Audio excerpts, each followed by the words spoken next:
A prequel which is not equal.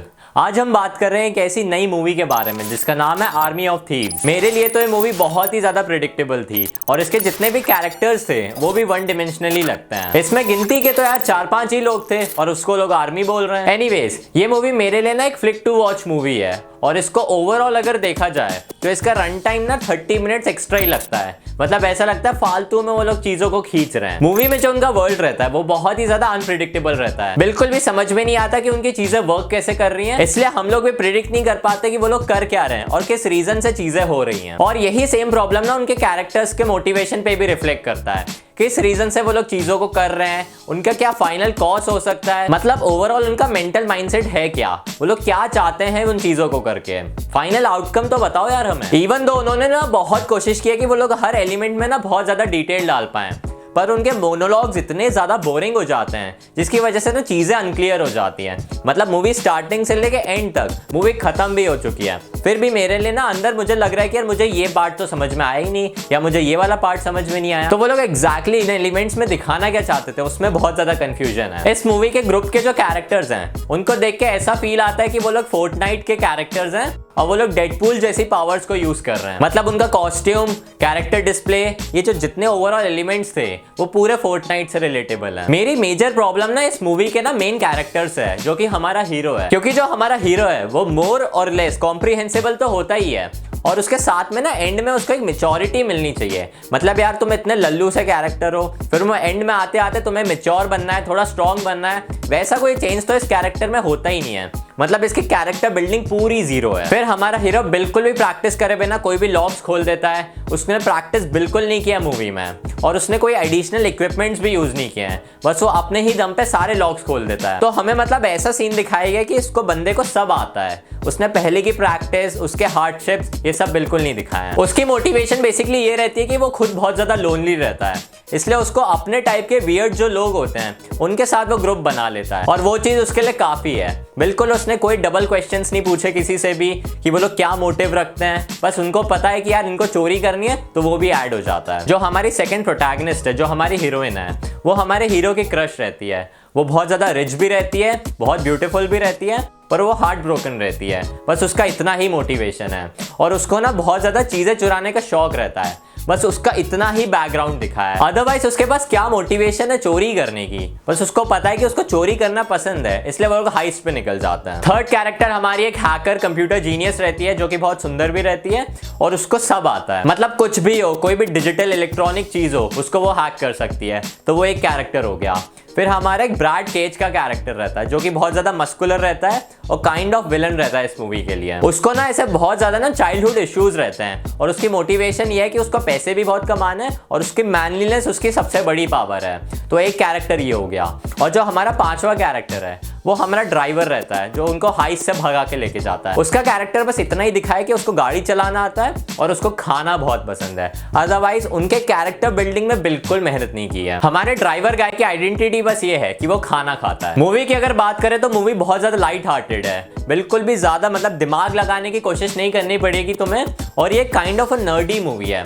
मतलब personally मुझे भी नर्ड मूवीज बहुत ज्यादा पसंद है, पर ना अगर इस कैटेगरी की बात करें, अगर उनको हाइस्ट ऐड करना था इस एलिमेंट में तो वो थोड़ा सा फीका पड़ गया। इस फिल्म में तुम्हें बहुत ज्यादा ना हाइस्ट फिल्म ट्रोप्स दिखाए हैं, प्लानिंग दिखाई है, उसका थोड़ा बहुत एग्जीक्यूशन दिखाया है, बहुत सारे फ्लैशबैक्स दिखाए हैं। इन सारी चीजों की वजह से ना उन्होंने एक बहुत अच्छा फिल्म सेट क्रिएट कर दिया था, पर ना उसके जो आगे की स्टोरी है वो इतनी ज्यादा प्रिडिक्टेबल बन जाती है और वो बहुत ज्यादा सोबर सी है। मतलब बहुत ज्यादा ना कॉम्प्लेक्स तो है ही नहीं, तो ना उस वजह से ना मूवी थोड़ी डल हो जाती है। और इस मूवी से ना एक बहुत ही बड़ा क्वेश्चन आता है कि इस मूवी को बनाने की एक्चुअली जरूरत क्या थी।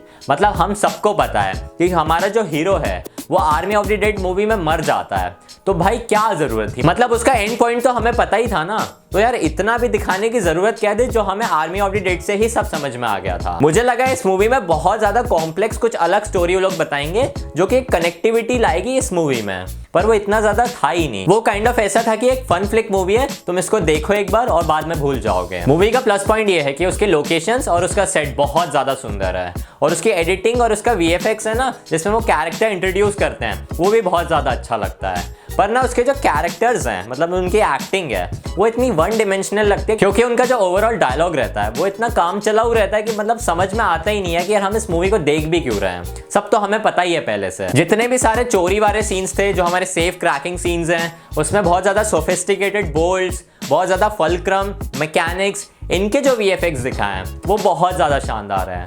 पर यार उनका जो ओवरऑल रन टाइम है ना वो बहुत ही ज़्यादा है। मतलब एक लॉकर को खोलने में 15-15 मिनट लग रहे हैं और वो एक ही टाइम पूरे फलक्रम्स को घूमते हुए दिखा रहे हैं, नट बोल्ट्स को हिलते हुए दिखा रहे हैं, तो वो थोड़ा सा बोरिंग हो जाता है। VFX बहुत अच्छा, पर ज़्यादा टाइम पीरियड के लिए उन्होंने डाल दिया है। माइनस पॉइंट इस मूवी का ये है कि यार इस मूवी इसमें ज़ॉम्बीज़ नहीं है। मतलब यार इस मूवी का जो पूरा ओवरऑल सेट है वो यूरोप में सेट है और उसमें ये दिखा चुके हैं कि यार अभी ज़ॉम्बीज़ आउटब्रेक हो चुका है यूनाइटेड स्टेट्स में, तो वहाँ से अभी ज़ॉम्बीज़ यूरोप तक आए नहीं है। बस ना थोड़े से ज़ॉम्बीज़ वो लोग इसमें दिखाते हैं कि उसको ना नाइटमेयर्स आते हैं कि ज़ॉम्बीज़ उसको पकड़ के खा जाएंगे, बस हल्का सा उतना ही एलिमेंट है। और अगर मैं आर्मी ऑफ द डेड और इस मूवी के ज़ॉम्बीज़ मतलब जो थोड़ा भी पार्ट दिखाया है उससे कंपेयर करूं तो उसका मेकअप ना बहुत ज़्यादा लो लेवल का है। मतलब आर्मी ऑफ द डेड में ना बहुत शानदार ज़ॉम्बीज़ दिखाए थे और इस वाले के ज़ॉम्बीज़ थोड़े से मुझे कंपैरेटिवली कम लगे। ये मूवी एक्चुअली बहुत ही ज़्यादा अननेसेसरी है, क्योंकि यार जब आर्मी ऑफ द डेड आई थी तो यार उसको जो नेटफ्लिक्स पे इतने मिलियंस ऑफ व्यूज़ मिले थे, उस वजह से प्रोड्यूसर ने सोचा कि यार इसका स्पिन ऑफ भी बना देना चाहिए, तो इसको भी हज़ारों व्यूज़ मिल जाएंगे। पर नहीं यार, वो इतना अच्छे से वर्क ही नहीं किया, क्योंकि वो इतनी ज़्यादा डायनेमिक नहीं थी उस मूवी की तरह। और यार नेटफ्लिक्स से मेरी एक शिकायत है कि यार वो क्वांटिटी पे ज़्यादा ध्यान दे रहा है एज कम्पेयर टू क्वालिटी। उस वजह से ना इस मूवी का डायनेमिक भी बहुत ज़्यादा कम हो जाता है, क्योंकि इसमें तुम्हें हाइस्ट तो मिलेगी पर वो इतनी बोरिंग और डल सी हाइस्ट है जिसको देख के तुम्हें एक जो एंथुसियाज्म और एक मतलब ऐसे बोलते हैं ना कि एक क्रेज जो होता है वो नहीं मिलता है। क्योंकि हमारे जितने भी कैरेक्टर्स थे उनकी जितनी भी पावर्स मतलब ऐसे मतलब जो खासियत होती है ना और उनके जो टैलेंट होता है वो इतना ज़्यादा शानदार होता है कि वो लोग चोरी करे बिना भी पैसे आराम से कमा सकते थे। या तो इस हैकर को ही बोल दो कि यार इतने ये बैंक अकाउंट में पैसे वो हमारे अकाउंट में ट्रांसफर कर दे अनोनिमसली, तो यार पैसे उससे भी आ जाते। तो इनको इतनी क्या ज़रूरत थी कि यार उनको सेफ खोल के ही पैसे चुराने हैं। और अगर करना ही था तो अलग एक मतलब एक क्रेज लाते, कुछ अलग मोटिवेशन लाते या कुछ अलग वे में उनको फंसा देते। बहुत ज़्यादा सिंपल स्टोरी नहीं रखता है। इसमें एक और चीज़ मिसिंग थी कि जो एक डायनेमिक टीम वर्क होता है ना, जैसे हमने ओशियंस मूवी सीरीज में देखा था, उसमें भी वो लोग पैसे चुराते हैं पर उनको जो टीम वर्क होता है, सबका अपना एक बहुत डिलीजेंट सा काम होता है, उतना बहुत अच्छा लगता है देखने को। पर ना वो चीज़ें जो थी जो मैं एक्सपेक्ट कर रहा था इस मूवी में वो सारी मिसिंग थी। फिर आते हैं इसके डायलॉग्स, वो भी इतने ज़्यादा बोरिंग रहते हैं या इतने अनोइंगली उनके एक्सप्लेनेशंस रहते हैं जिसको सुन के तुम बहुत ज़्यादा नींद में आ जाओगे। मैं तो आ ही गया था, मैं तो ऑलमोस्ट सो ही गया था। बहुत बार मूवी में जो एक कैरेक्टर दूसरे कैरेक्टर से ना इतने प्यार से पूछ रहा है कि यार चीज़ मुझे समझा दो।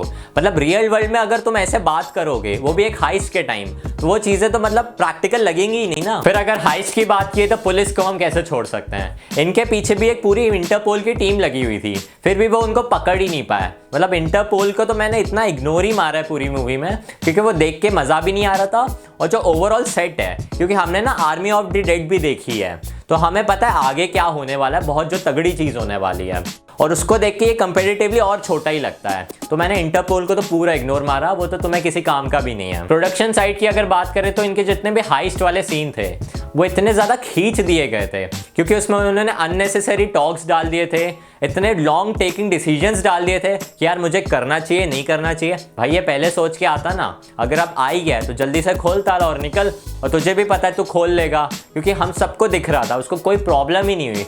हर सेफ को उसने आराम से खोल दिया, मतलब बिल्कुल भी कोई मतलब कुछ नहीं यार, मतलब बस खोल दिया है। और जितने भी सेफ्स उसने मूवी में खोले हैं वो सारे मतलब सेम ही थे। मतलब उसमें म्यूजिक भी सेम था, वो इंटेंसिटी भी सेम थी, और उसी टाइम पीरियड में वो सारे खुल जाते हैं। तो वो जो एक डर पैदा होता है ना कि यार उनको लोग पकड़ सकते हैं, उनको पुलिस पकड़ सकती है, वो पैदा ही नहीं होता है। मैं मानता हूँ कि इसका सिनेमेटोग्राफी बहुत अच्छी थी, इसका डायरेक्शन भी बहुत शानदार था, पर यार इन सारे एलिमेंट्स के अलावा भी बहुत सारी चीज़ें चाहिए होती हैं यार। और मैंने तो सही में सोचा था ये मूवी जैक स्नाइडर ही डायरेक्ट करेगा, तो हो सकता है वो अगर डायरेक्ट करता है इस मूवी को भी तो वो और एक अलग लेवल पे जाती। पर यार इतना मज़ा नहीं आया। मतलब मैंने इतने टाइम एक्सपेक्टेशंस रखी थी इस मूवी से, 3 महीने से मैं इस मूवी के वेट कर रहा था, तो वो इतना बढ़िया लगा नहीं मुझे। ऑनेस्टली इस मूवी में पोटेंशियल था, पर यार ये मूवी मुझे उतना ज़्यादा सरप्राइज नहीं कर पाई है। सो यार मैं इस मूवी को रेट कर रहा हूँ 5.1 स्टार्स आउट ऑफ 10। सो अगर तुम्हें वीडियो पसंद आता है तो तुम जल्दी से इस वीडियो को लाइक कर दो, और अगर तुम इस चैनल पे नए हो तो यार जल्दी से सब्सक्राइब कर दो। मैं आगे जाके भी ना और ज़्यादा कंटेंट लाने वाला हूँ। So guys, thank you so much for watching this video and I'll see you guys in the very next video.